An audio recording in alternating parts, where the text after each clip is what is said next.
నమస్తే welcome to 9 TV ఇప్పుడు headlines చూద్దాం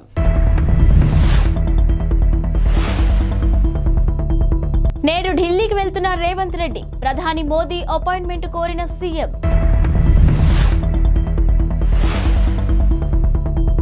అయోధ్య రామాలయ ప్రారంభోత్సవానికి దూరంగా అద్వానీ మురళీ మనోహర్ జోషి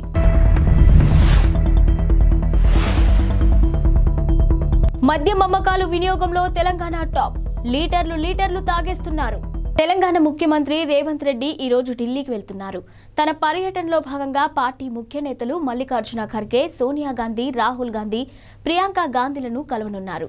ఇక మంత్రివర్గ విస్తరణ, ఎమ్మెల్సీల ఎంపిక, పార్లమెంటు ఎన్నికలపై అనుసరించాల్సిన వ్యూహాలపై వారితో రేవంత్ చర్చించనున్నారు. పార్లమెంటు ఎన్నికల్లో తెలంగాణ నుంచి సోనియా గాంధీ పోటీ చేయాలని కోరుతూ పీఎస్సీ చేసిన తీర్మానాన్ని హైకమాండ్కు సీఎం అందించనున్నారు. మరోవైపు ప్రధాని మోదీ అపాయింట్మెంట్ను రేవంత్ రెడ్డి కోరినట్టు తెలుస్తుంది. ప్రధానితో పాటు పలువురు కేంద్ర మంత్రులను కలిసి రాష్ట్రానికి రావాల్సిన నిధులు, ఇతర అంశాలపై చర్చించనున్నారు. అయోధ్యలో రామ మందిరం నిర్మాణానికి కారణమైన బీజేపీ సీనియర్ నేతలు ఎల్కే అద్వానీ, మురళీ మనోహర్ జోషి ఆలయ ప్రారంభోత్సవానికి దూరంగా ఉండనున్నారు. వీరి వయస్సును దృష్టిలో పెట్టుకుని ప్రారంభోత్సవానికి రావద్దని ఆలయ ట్రస్ట్ కోరింది. ఇక ప్రస్తుతం అద్వానీ వయసు 96 సంవత్సరాలు కాగా మురళీ మనోహర్ జోషి వయసు 89 సంవత్సరాలు. అద్వానీ, జోషి ఇద్దరు పెద్ద వయస్కులని, వారి ఆరోగ్యాన్ని దృష్టిలో పెట్టుకుని ఆలయ ప్రారంభోత్సవానికి హాజరు కావద్దని విజ్ఞప్తి చేసినట్టు ఆలయ ట్రస్ట్ తెలిపింది. తమ విజ్ఞప్తిని వారు మన్నించారని ట్రస్ట్ ప్రధాన కార్యదర్శి చంపత్ రాయ్ తెలిపారు. ఆలయ ప్రారంభోత్సవానికి మాజీ ప్రధాని దేవేగౌడను ఆహ్వానించేందుకు 3 సభ్యుల బృందాన్ని ఆహ్వానించినట్టు పేర్కొన్నారు. తెలంగాణలో మద్యం అమ్మకాలు వినియోగంపై ఎక్సైజ్ శాఖ అధికారులు ముఖ్యమంత్రి రేవంత్ రెడ్డికి సమర్పించిన నివేదికలో పలు ఆసక్తికర విషయాలు వెల్లడించారు. దక్షిణాదిలోని ఇతర రాష్ట్రాలైన ఏపీ, తమిళనాడు, కేరళకు మించి ఇక్కడ మద్యం వినియోగిస్తున్నట్టు పేర్కొన్నారు. అంటే దక్షిణాదిలోని లిక్కర్ వినియోగంలో తెలంగాణది టాప్ ప్లేస్. ఇక దీనివల్ల ప్రభుత్వానికి ఆదాయం కూడా భారీగానే సమకూరుతుందని తెలిపారు. 2011 జనాభా లెక్కల ప్రకారం తమిళనాడు, కర్ణాటక వంటి రాష్ట్రాల్లో జనాభా ఎక్కువ, మద్యం అమ్మకాలు తక్కువగా ఉండగా తెలంగాణలో మాత్రం జనాభా తక్కువ, మద్యం అమ్మకాలు ఎక్కువగా ఉన్నట్టు తేలింది. ఇక ఎక్సైజ్ అధికారులు నివేదిక ప్రకారం ఆంధ్రప్రదేశ్ జనాభా 4.93 కోట్లు. ఇక 2022-2023లో అక్కడ 3.35 కోట్ల లిక్కర్, ఐఎంఎల్ కేసులు అమ్ముడుపోయాయి. దీనిని బట్టి అక్కడ తలసరి మద్యం వినియోగం 6.4 లీటర్లు, ఇక 1.16 కోట్ల కేసుల బీర్లు అమ్ముడయ్యాయని తెలిపారు. అంటే తలసరి బీర్ల వినియోగం 1.86 లీటర్లు. ఇక తమిళనాడులో తలసరి మద్యం వినియోగం 7.66 లీటర్లు కాగా బీర్ల వినియోగం 3.75 లీటర్లు. ఇక తెలంగాణతో దాదాపు సమాన జనాభా కలిగిన కేరళలో తలసరి లిక్కర్ వినియోగం 5.93 లీటర్లు కాగా బీర్ల వినియోగం 2.63 లీటర్లు. ఏపీలోని ఆరోగ్యశ్రీ కింద ఉచిత వైద్య పరిమితిని 25 లక్షల రూపాయలకు పెంచిన సంగతి తెలిసిందే. ప్రతి పేదవాడికి ఉచితంగా కార్పొరేట్ వైద్యాన్ని అందిస్తామని ముఖ్యమంత్రి జగన్ ప్రకటించారు. ఈ నేపథ్యంలో టీడీపీ ఎమ్మెల్యే డోలా బాల వీరాంజనేయులు స్పందిస్తూ 4.5 ప్రజల ఆరోగ్యాన్ని గాలికి వదిలేసిన జగన్ ఇప్పుడు మాత్రం ఆరోగ్యశ్రీ కింద 25 లక్షల వరకు ఉచిత వైద్యాన్ని అందిస్తామని చెప్పడం విడ్డూరంగా ఉందని అన్నారు. ఇక ఆరోగ్యశ్రీ నెట్వర్క్లోని ఆసుపత్రులకు 1000 కోట్ల బకాయిలను రాష్ట్ర ప్రభుత్వం చెల్లించలేదని, ఆ బకాయిలను చెల్లించకుండానే ఎన్నికల ముందు మరో డ్రామాకు జగన్ తెరతీశారని విమర్శించారు. ఆరోగ్యశ్రీ కింద వైద్యమే అందనప్పుడు దాని పరిమితిని 25 లక్షలకు పెంచితే ఏం ఉపయోగం, కోటికి పెంచితే ఏం ఉపయోగం అని ఎద్దేవా చేశారు. అనారోగ్యం బారిన పడి ఆసుపత్రికి వెళ్తే చాలా వైద్యులు వెంటనే సిటీ స్కాన్ రాసేస్తూ ఉంటారు. ఇక ఈ స్కాన్ ద్వారా రోగానికి కారణమయ్యే అసలు విషయాన్ని గుర్తించి సరైన చికిత్స అందించవచ్చనేది వైద్యుల భావన. ఇక సిటీ స్కాన్ అనేది ప్రస్తుతం చాలా సర్వసాధారణమైన విషయంగా మారింది. ఈ విషయం గురించి తెలిస్తే మాత్రం సిటీ స్కాన్ చేయించుకోవడానికి భయపడతారు. సిటీ స్కాన్ వల్ల చిన్నారులు, యువతులు బ్లడ్ క్యాన్సర్ బారిన పడే అవకాశం ఉందని యూరోపియన్ పీడియాట్రిక్ సిటీ అధ్యయనం హెచ్చరించింది. దాదాపుగా 10 లక్షల మందిని అధ్యయనం చేసిన అనంతరం ఈ విషయాన్ని వెల్లడించింది. స్పష్టమైన ఇమేజీల కోసం సిటీ స్కాన్లో ఉపయోగించే ఎక్స్ కిరణాలను యువతను ముప్పులోకి నెట్టేస్తున్నాయని పేర్కొంది. బార్సిలోనాలోని పోంప్యూ ఫాబ్రా యూనివర్సిటీ అధ్యయనం పరిశోధకులు నిర్వహించిన అధ్యయనంలోని ఈ ఆందోళనకర విషయం వెలుగు చూసింది. ఇక సిటీ స్కాన్ రేడియేషన్ కారణంగా రక్త క్యాన్సర్లు అయిన లింఫోయిడ్, మయోలిడ్ ముప్పు అధికంగా ఉందని అధ్యయనం తేల్చి చెప్పింది. మధ్యప్రదేశ్ 16వ అసెంబ్లీ సమావేశాలు తొలి సెషన్లో వివాదం నెలకొంది. ఇక సభలో స్పీకర్ కుర్చీ వెనుక మాజీ ప్రధాని జవహర్లాల్ నెహ్రూ చిత్రపటం స్థానంలో బిఆర్ అంబేద్కర్ ఫోటోని పెట్టడం వివాదాస్పదంగా మారింది. స్పీకర్ కుర్చీ వెనుక భాగంలో మరో పక్కనున్న మహాత్మాగాంధీ ఫోటోను యథాతథంగా ఉంచి నెహ్రూ చిత్రపటాన్ని మాత్రం మార్చడంపై కాంగ్రెస్ పార్టీ భగ్గుమంది. నెహ్రూ ఫోటోని పునరుద్ధరించాలని డిమాండ్ చేశారు కాంగ్రెస్ నేతలు. ఇక ఫోటోని యథాస్థానంలో పెట్టకపోతే కాంగ్రెస్ ఎమ్మెల్యేలే ఈ పని పూర్తి చేస్తారని బీజేపీ ప్రభుత్వాన్ని కాంగ్రెస్ నేతలు హెచ్చరించారు. సీఎం మోహన్ యాదవ్ సారథ్యంలోని మధ్యప్రదేశ్లో కొత్త ప్రభుత్వం ఏర్పాటైంది. ఇక ముఖ్యమంత్రి ప్రమాణ స్వీకారం చేసిన దాదాపు వారం తర్వాత 4 రోజుల శీతాకాల సమావేశాలు ప్రారంభమయ్యాయి. ప్రోటెం స్పీకర్ గోపాల భార్గవ కొత్తగా ఎన్నికైన ఎమ్మెల్యేలతో ప్రమాణ స్వీకారం చేయించగా కాంగ్రెస్ నేత ఉమంగ్ సింగ్ ను అసెంబ్లీలో ప్రతిపక్ష నాయకుడిగా ఆ పార్టీ ఎన్నుకుందని స్పీకర్ భార్గవ సభకు తెలియజేశారు. ఇక ఈ అసెంబ్లీ స్పీకర్ పదవికి సీనియర్ నేత కేంద్ర మాజీ మంత్రి నరేంద్ర సింగ్ తోమర్ పేరును బీజేపీ ప్రతిపాదించిన విషయం తెలిసిందే. దక్షిణ మధ్య రైల్వే సోమవారం కీలక ప్రకటన చేసింది. హసన్పర్తి, ఉప్పల్ రైల్వే స్టేషన్ల మధ్య రైల్వే పనుల కారణంగా డిసెంబర్ 19 నుంచి జనవరి 13 వరకు పలు రైళ్లను రద్దు చేస్తున్నట్టు వెల్లడించింది. మొత్తం 8 రైళ్లు రద్దు కానున్నాయని, కనిష్టంగా 12 రోజుల నుంచి గరిష్టంగా 26 రోజుల పాటు ఈ రైళ్లు అందుబాటులో ఉండబోవని తెలిపింది. రైళ్ల వివరాలను వెల్లడించింది. కాజీపేట, హసన్పర్తి, బల్లర్షా, కాజీపేట, కరీంనగర్, సిర్పూర్, కరీంనగర్ రైళ్లు ఇక డిసెంబర్ 19 నుంచి జనవరి 13వ తేదీ వరకు నడవబోవని ఒక ప్రకటనలో దక్షిణ మధ్య రైల్వే పేర్కొంది. సికింద్రాబాద్, సిర్పూర్, కాగజ్నగర్, సిర్పూర్, కాగజ్నగర్, సికింద్రాబాద్ రైళ్లు జనవరి 2 నుంచి 13 వరకు రద్దు చేస్తున్నట్టు తెలిపింది.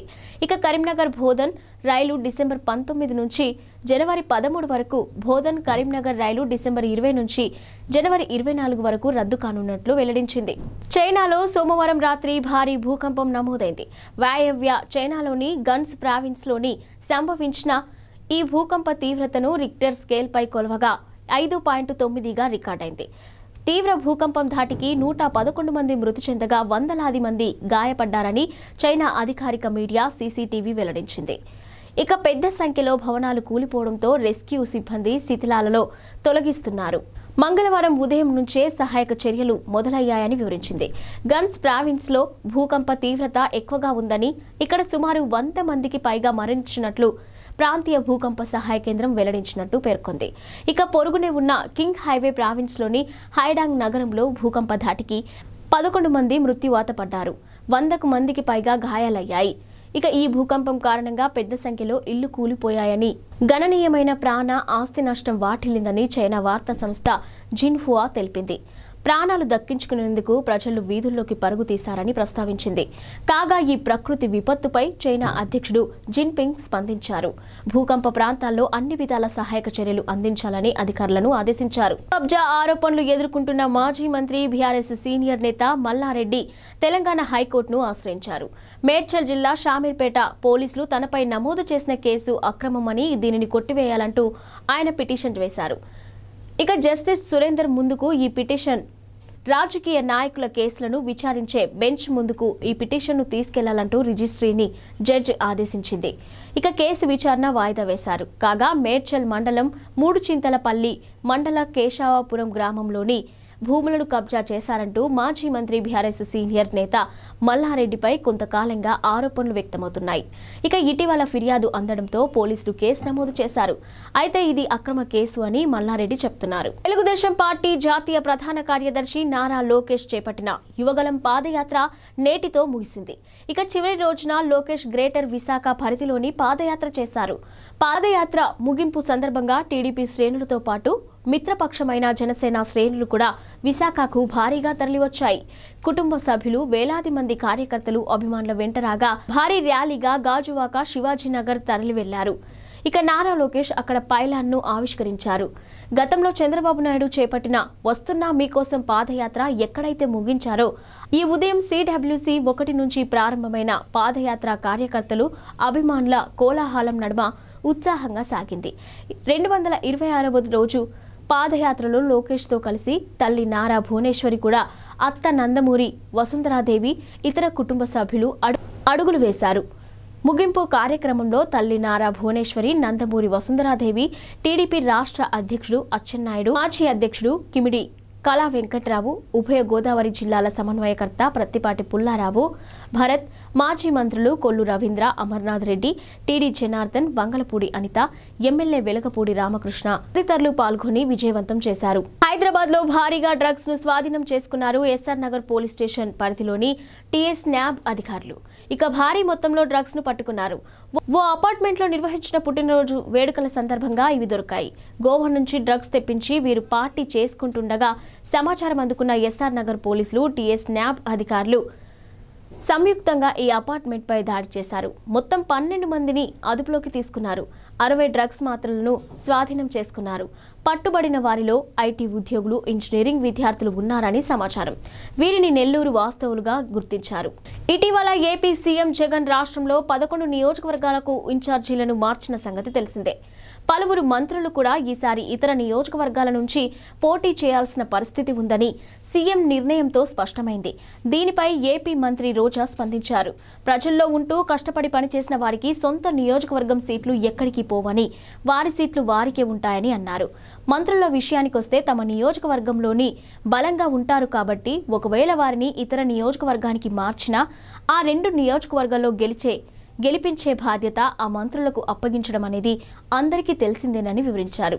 ఇక ఎవరికైనా ఈసారి ఎన్నికల్లో సీటు లేదు అంటే అది వారి పొరపాటే అవుతుంది. 4.5 సంవత్సరాలుగా మనకు అవకాశం ఇచ్చారు. ఎమ్మెల్యేలు, ఎమ్మెల్సీలు, ఎంపీలు ప్రజల వద్దకు వెళ్లే గడప గడపకు ప్రభుత్వం కార్యక్రమాన్ని గురించి సీఎం జగన్ చిన్నపిల్లలకు చెప్పినట్టు చెప్పారు. నాకు మిమ్మల్ని ఎవరిని వదులుకోవడం ఇష్టం లేదని, మనమందరం కలిసి ప్రయాణం చేద్దామని చెప్పారు. నా వరకు నేను ప్రజలకు ఇచ్చిన వాగ్దానాలను ఎంత కష్టమైనా నెరవేర్చేందుకు కృషి చేస్తున్నానని పేర్కొంది. ఇక ఎక్కడా ఎవరికి ఇబ్బంది లేకుండా చూసుకుంటున్నానని అన్నారు. ఇక మీరు కూడా మీ నియోజకవర్గంలో మీపై చెడు అభిప్రాయం లేకుండా చూసుకోండి, ప్రజల్లో ఉండండి అని జగన్ చెప్పారు. తెలంగాణలో నూతనంగా పారిశ్రామిక వాడల ఏర్పాటు కోసం ఓఆర్ఆర్కు వెలుపల, ఆర్ఆర్కు లోపల 500 నుంచి 1000 ఎకరాల భూమిని గుర్తించాలని ముఖ్యమంత్రి రేవంత్ రెడ్డి సోమవారం అధికారులను ఆదేశించారు. ఆ భూములు కూడా విమానాశ్రయాలకు, జాతీయ రహదారులకు 100 కిలోమీటర్ల లోపు ఉండేలా చూడాలని సూచించారు. రాష్ట్ర పారిశ్రామిక అభివృద్ధిపై సోమవారం సచివాలయంలో ఉప ముఖ్యమంత్రి మల్లు భట్టి విక్రమార్కతో కలిసి ముఖ్యమంత్రి ఉన్నత స్థాయి సమీక్ష నిర్వహించారు. ఈ సందర్భంగా రేవంత్ రెడ్డి మాట్లాడుతూ పరిశ్రమల కోసం సేకరించే భూములు బంజరు భూములై ఉండటంతో పాటు సాగుకు యోగ్యం కానివి అయి ఉండాలని పేర్కొన్నారు. రైతులకు ఎలాంటి నష్టం లేకుండా, కాలుష్యం తక్కువగా ఉండే విధంగా అభివృద్ధి వికేంద్రీకరణ జరుగుతుందన్నారు. అదే సమయంలో పరిశ్రమలకు కేటాయించినప్పటికీ ఉపయోగించకుండా ఉన్న వాటిపై పూర్తి నివేదిక ఇవ్వాలని ఆదేశాలు జారీ చేశారు. కాలుష్య రహిత పరిశ్రమలకు ప్రాధాన్యత ఇవ్వాలని హైదరాబాద్లోని నాచారం, జీడిమెట్ల, కాటేదాన్ తదితర పారిశ్రామిక వాడల్లో విషయంలో ప్రత్యామ్నాయాలను సూచించాలన్నారు. ఇవి ఇప్పటివరకు బులెటిన్ అప్డేట్స్.